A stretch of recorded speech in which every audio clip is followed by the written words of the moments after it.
સાથે સાથે જે માવઠા સહાય છે એ માવઠા સહાયમાં પણ વાતો મોટી મોટી થઈ, પણ વાસ્તવિકમાં માવઠા સહાયથી ઘણા બધા ખેડૂતો, ઘણા બધા નહીં, મોટા ભાગના ખેડૂતો વંચિત છે. અને અમુકને મળી તો માત્ર મર્યાદામાં મળી છે, એમાં પણ ક્યાંક ને ક્યાંક ગેમ કરવામાં આવી છે.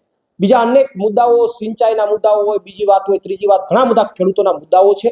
સિંચાઈના પાણીની વાત હોય તો મોટા ભાગના ડેમોમાંથી પાણી ખેડૂતોને આપવાની જગ્યાએ કંપનીઓને જઈ રહ્યું છે. તો આ તમામ પ્રશ્નો અમને ખેડૂતો તરફથી જાણવા મળ્યા છે, એને ઉજાગર કરીશું, એના માટે અવાજ ઉઠાવીશું, લડત લડીશું.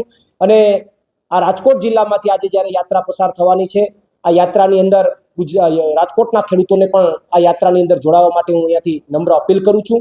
માનનીય કૃષિમંત્રીને પણ આમંત્રણ આપું છું કે એમણે એવું કીધું કે ખેડૂતો માટેની યાત્રા નીકળી છે, એમાં કોઈ ખેડૂતો જોડાતા નથી. તો હું એમને આમંત્રણ આપું છું કે આજની યાત્રા રાજકોટમાં છે, પધારો, અમારા મહેમાન બનો, યાત્રામાં જોડાવ.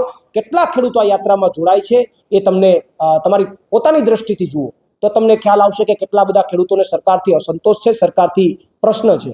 એમણે એક વાત જે કરી, ફરીથી હું દોહરાવું છું કે એવું કહે છે કે 2027ની ચૂંટણી અમે ખેડૂતોના મુદ્દે લડીશું. કયા મોઢે લડશો?